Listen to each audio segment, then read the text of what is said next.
Oi, gente, tudo bem com vocês? O meu nome é Bárbara Cavalheiro, eu sou corretora de redação aqui do Pré-ENEM Unir e eu tô aqui para ajudar vocês com o tema da semana.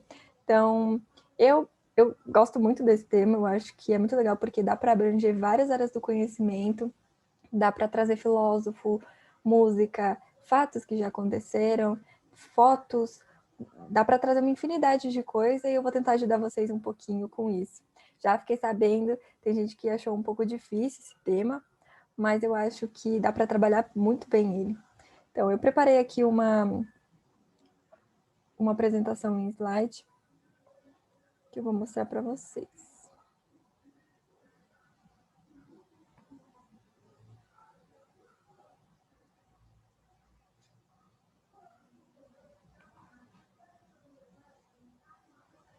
Bom, então nós vamos falar sobre os desafios para a ocupação dos espaços públicos no Brasil. Como eu disse, eu acho que esse é um tema muito legal.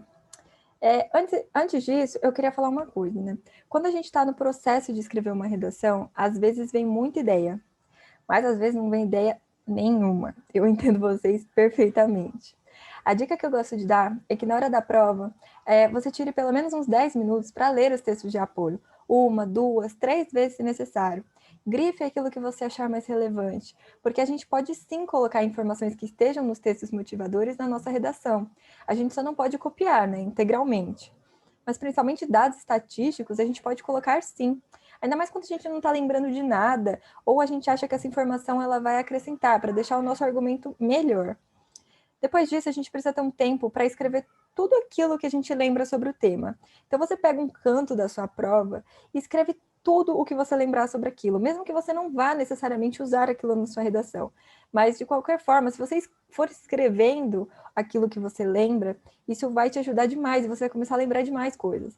Então, se você lembra de uma música que lembra o tema, um filósofo, um filme, uma série, uma reportagem da TV, uma poesia, um fato histórico, qualquer coisa que tenha a ver com o tema da redação, você põe ali. Muita gente fica com receio de colocar uma alusão de série ou uma música, mas você pode. Eu, por exemplo, eu tinha uma professora de redação no cursinho que ela fazia uma aposta com os alunos e todo ano ela colocava uma música popular, assim. Eu lembro muito que ela colocou uma música do Pablo, da Sofrência, aquela Porque Homem Não Chora. Então, assim, às vezes a gente acha que a redação tem que ser algo extremamente sério, e não, você pode colocar uma música. Se tiver a ver com o tema, você pode colocar qualquer coisa. Ah, mas Bárbara, eu não lembro de nada, eu não conheço muita coisa, o que eu faço? Então, gente, o que eu falo? Assim como a gente precisa estudar matemática, a gente precisa estudar física, geografia, a gente também precisa estudar redação. E quando eu digo isso, não é só estudar o modelo da redação, né? A introdução, o desenvolvimento, a conclusão. A gente precisa estudar o que escrever. Como assim? A gente precisa criar o que chamamos de repertório sociocultural. Eu acho que alguém já deve ter falado isso para vocês nas aulas de redação, mas eu acho que não custa nada repetir. O que é esse repertório sociocultural? Nada mais, nada menos, você ter uma lista de coisas que podem ser escritas na sua redação. Ano passado eu fiz isso e deu muito certo.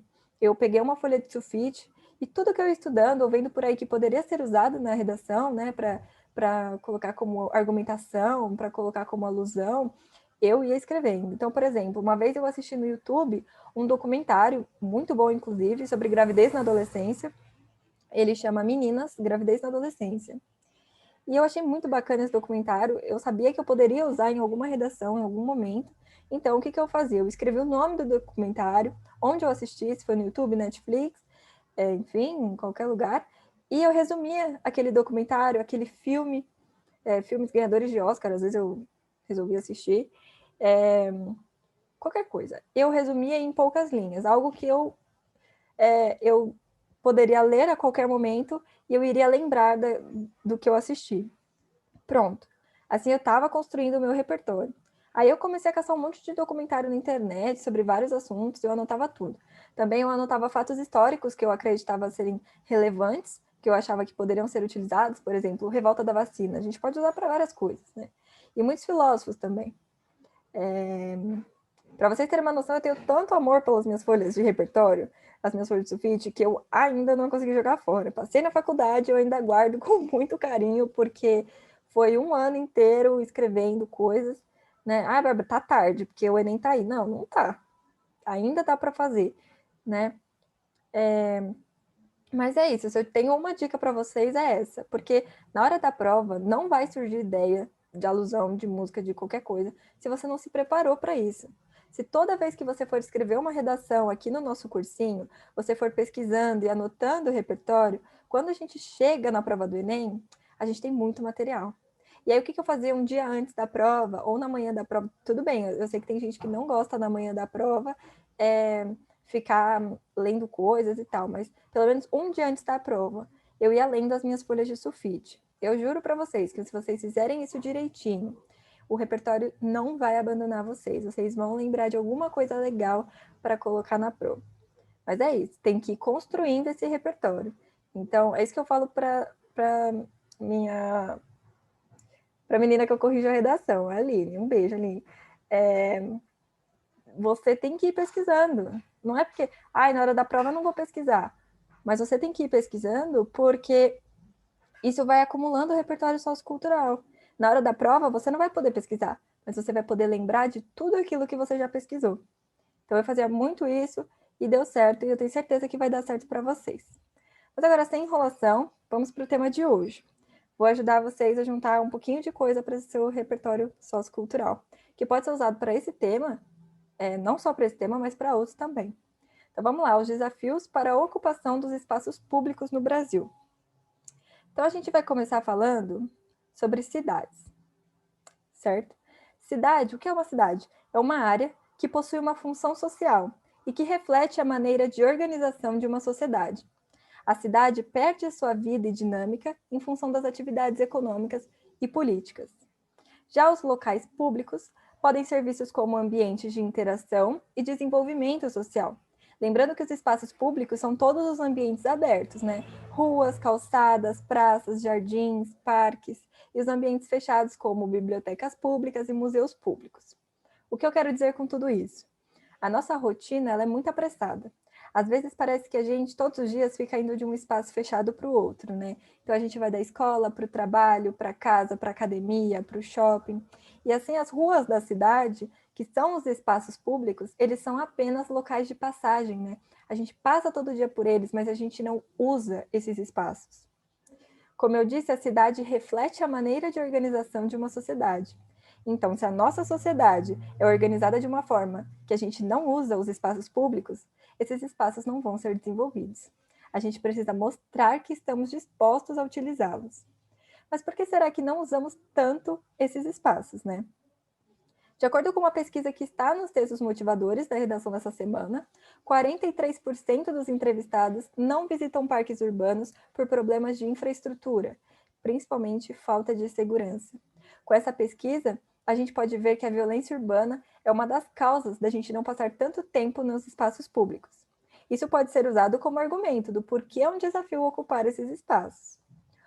Outro ponto importante é a forma como as cidades brasileiras são moldadas. O texto motivador 4, ele fala muito sobre isso.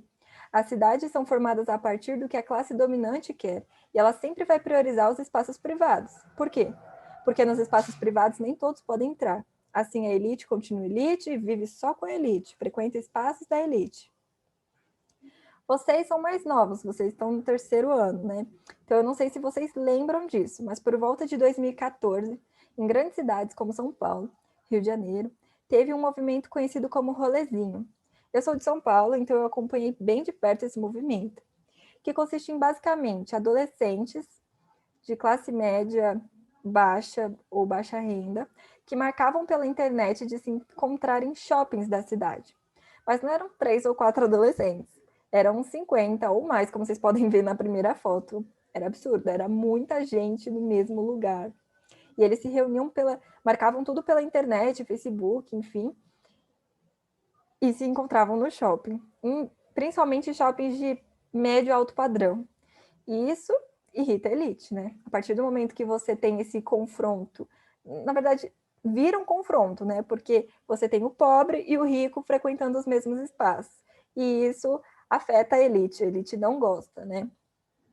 Então, isso causou uma discussão enorme, porque o shopping, teoricamente, seria um espaço público, em que qualquer pessoa poderia entrar. Mas, na verdade, ele tem um dono. Então, ele é um espaço privado. E aí fica essa discussão se era certo ou não proibir esses jovens de frequentarem o shopping. Enfim, tudo isso que eu disse é para dizer que a elite ela não quer se misturar. Ela quer que os espaços sejam separados. Ela não quer ocupar o mesmo espaço público que o pobre. Então, ela sempre vai usar estratégias que promovam a segregação espacial segundo critérios sociais. E isso pode ser muito usado na argumentação de vocês, o exemplo do rolezinho. Bom, quando a gente promove uma segregação espacial, a gente cria muros entre o pobre e o rico.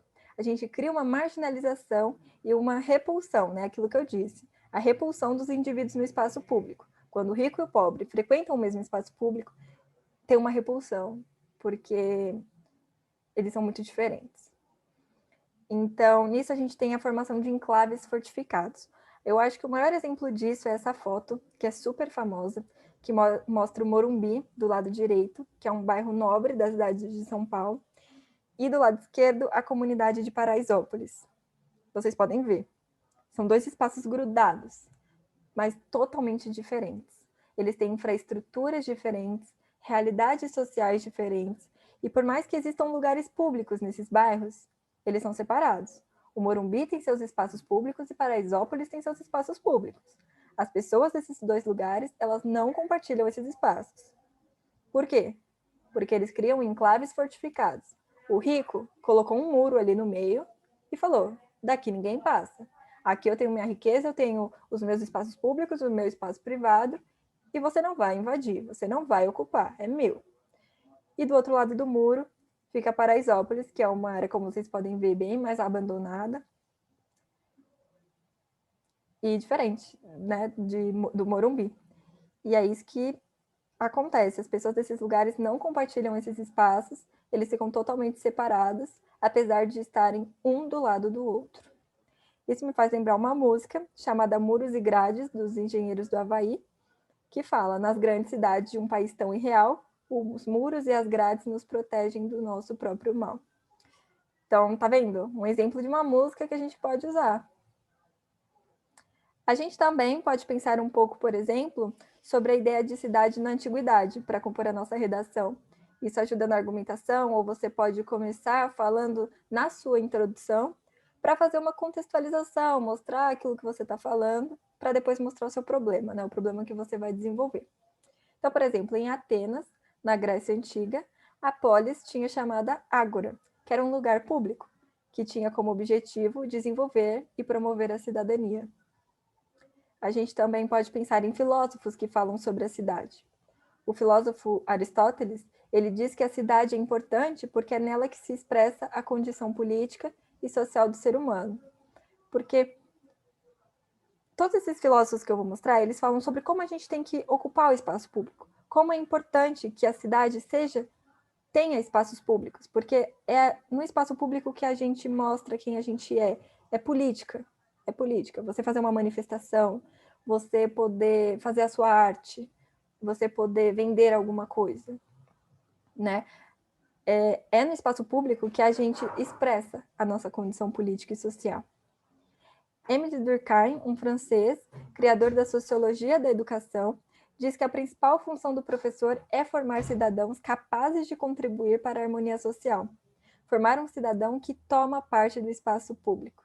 Ou seja, Durkheim, ele vê que a gente tomando o espaço público, a gente tem a harmonia social, que é aquilo, a gente vai colocar pessoas diferentes para conviver. Henri Lefebvre, não sei se eu falei certo, ele também é francês, ele fala sobre o direito à cidade. Ele vê as cidades como espaços orgânicos que são organizados segundo os interesses dos indivíduos que as habitam. Ele quer promover a reflexão sobre os modos de apropriação da cidade, principalmente pelo acirramento da luta de classes, que causa a disputa por espaço. E ele faz uma crítica à sociedade capitalista contemporânea. Eu acho que o Lefebvre, ele é o que mais se aproxima dos enclaves fortificados, aquilo que eu falei do Morumbi e Paraisópolis. Então, já pensou na sua redação? Você usa o exemplo do Morumbi e Paraisópolis e depois você cita Lefebvre, que fala da luta de classes, né? Ou seja, o rico e o pobre lutando pelo mesmo espaço, criticando a sociedade capitalista. Ia ficar muito legal essa redação. Então, esses pensadores, basicamente, eles falam sobre como é importante a gente formar cidadãos que tomem conta do espaço público, que utilizem esses espaços. Importante pensar também sobre como esses espaços são capazes de unir as diferenças. Quando a gente vive com o que é diferente, o diferente fica normal, né? Importante a gente falar sobre como já existem mobilizações em prol da ocupação dos espaços públicos, né? Então, a gente pode sim falar na nossa redação, né? São os desafios de ocupar, mas já existe uma mobilização em prol disso. Então, por exemplo, a gente tem em algumas cidades ciclofaixas para as pessoas poderem andar mais de bicicleta, de patinete, patins. A gente também tem cidades que fecham as ruas aos fins de semana para que as pessoas possam passear caminhando. Eu fiquei muito pouco tempo em Porto Velho, então eu não tenho certeza, mas tem um espaço alternativo, não tem? Que uma das pistas é fechada. Eu não sei se são todos os dias ou aos finais de semana para que os pedestres possam caminhar. Enfim, eu não sei direito, mas vocês podem falar disso. Também quando a cidade promove shows, arte em geral, tudo, né? Então, se você vê uma mostra de arte numa calçada, se você vê um show aberto, se você vê 3 pessoas tocando, é um espaço público, é você ocupar o espaço público, né? Então, até esqueci que tinha um slide para isso. Então, você poder... essa foto do meio é lá do espaço alternativo, se não me engano. Então, você poder ocupar o espaço, tem aquelas academias ao ar livre também, é muito importante. Então, tudo isso que a gente puder fazer para ocupar o espaço público é válido. Tudo isso colabora com a abertura dos espaços públicos para a população. Então, é muito válido. Bom, é isso, pessoal. Eu espero ter ajudado um pouquinho. Nesse vídeo, eu dei argumentos sobre os desafios para ocupar os espaços públicos no Brasil. Também tentei ajudar um pouco com a contextualização, com o repertório sociocultural, que é aquele que mostra para o corretor que você sabe mais daquele assunto do que o que está escrito nos textos motivadores, e sabe também sobre várias áreas do conhecimento. Um beijo a todos, até a próxima!